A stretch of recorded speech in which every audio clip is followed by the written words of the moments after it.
well, the cost of college education is through the roof these days. I'm still paying my student loans, and parents hope their child sets off with the focus in mind to find a great job with a good future.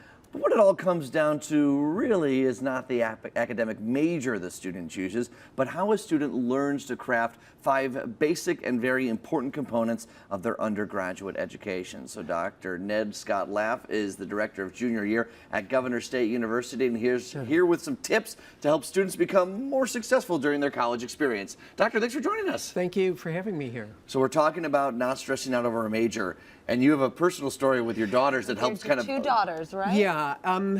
See, we put so much pressure on the major, but the major's only 1/5 of a college education. So my daughters are perfect examples of this. My older daughter is in academic medicine at Yale University with a major in French.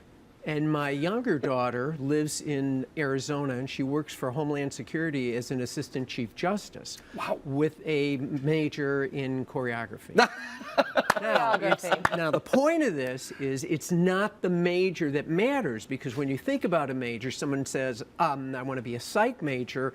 Well, psychology is made up of fields of study, such as cognitive or counseling, or social psychology or developmental. How you begin to think about this impacts the other aspects of an undergraduate education. So most of the time, students are told, finish your general education in the first 2 years. But how would you know what to take out of that if you don't know what it is you're putting together for your undergraduate experience? Right. Then there's the rest of the hours that you need to graduate, and you don't know what to put together with that if you're sitting down and saying, I'm going to go into something called English, but I have no idea what I mean by that or where it can actually go. No one ever tells a student that you can do medieval studies in English and prepare yourself for the video gaming industry. Right. Finally, there's 2 other components. Okay. The next one is how you take advantage of the leadership opportunities that are on your campus. And the 5th one is how you put together experiential learning. Now, that experiential learning can be service learning, it can be internship opportunities. They're all over the place. And if you're in the Chicago metro area, there is nothing that you can think about that isn't happening. Just let yourself go.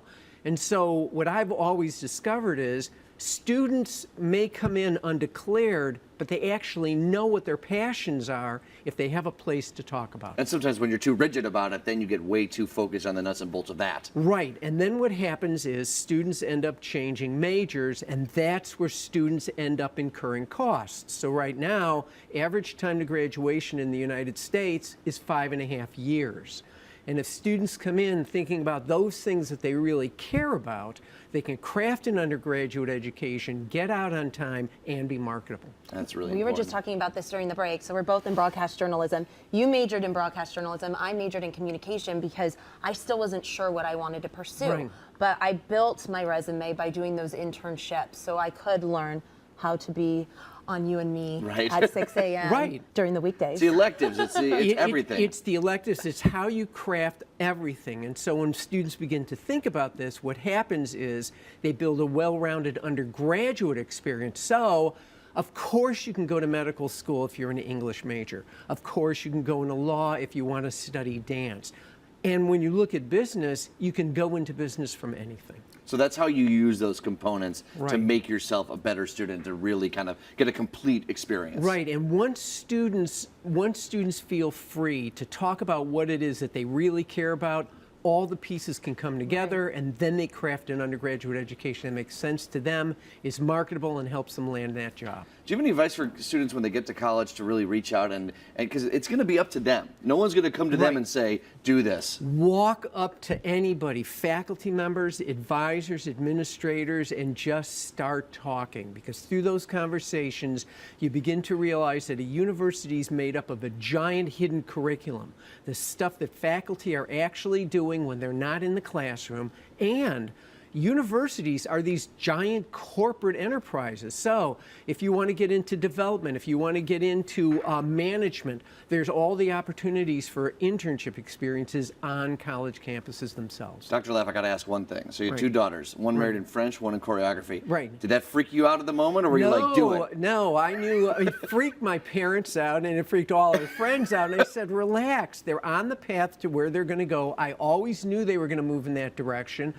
But here's an interesting thing. No one ever tells a pre-med student, go to an emergency room and listen. Right. You'll hear dozens of languages. So Very important. good point. Those languages bring up dozens of different problems in the delivery of healthcare. Yeah. So what she found out, my older daughter, was the languages ended up being an incredible boost for her when she got into medical school. Yeah. And what my younger daughter found out, because she had all these great drama skills, it helped her become an incredible litigator.